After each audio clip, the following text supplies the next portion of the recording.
المنتخب مع حسام حسن بيكسب في التصفيات وكل حاجه، بس احنا زي ما انت قلت مفيش خطه معينه، مفيش شكل معين، مفيش لعيبه بتلعب في مراكزها، مفيش حاجه انت ماسكها للمنتخب. تمام. فاحنا كلنا متوقعين ان لما يجي لاعب منتخبات قويه هيعمل ايه؟ هنزعل اكيد، هيظهر شكلنا وحش اكيد. فانا بقى باخد من الكلام ده، هاخد لك ايه؟ ان احنا داخلين البطوله مش متفائلين، فممكن يحصل العكس كده. بس هو السؤال هو ده برضه، مش هو انا بضمن لك واحد عارف مش احسن كويس مش هيحصل لو احنا عملنا المنطق.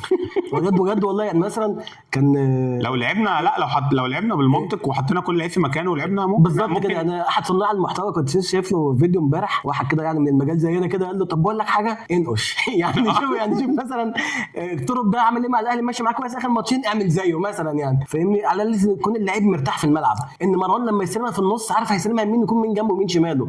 صلاح مثلا وهو في الوينج مثلا عارف الناحيه الثانيه في تريزيجيه او زيزو في قلب الملعب وقدامه مصطفى، ما يقعدش يقرب ويدور هنا هيطلع كده ولا محمد حمدي اللي لا وراه. ادوار بقى مركبه غريبه يعني. مروان عطيه انت هتلعب في نص الملعب بس والكره مش معانا، هتروح ناحيه اليمين عشان تغطي ورا صلاح وزيزو ومحمد هاني، وبعد كده لما الكره تتقطع مننا هترجع تقف ثالث في ايه يا عم؟ بص بقى واقع الكلام ايه ده على اللعيب. دي داتا كتير بتديها اللعيب اصلا هو اصلا مش فاهم حاجه.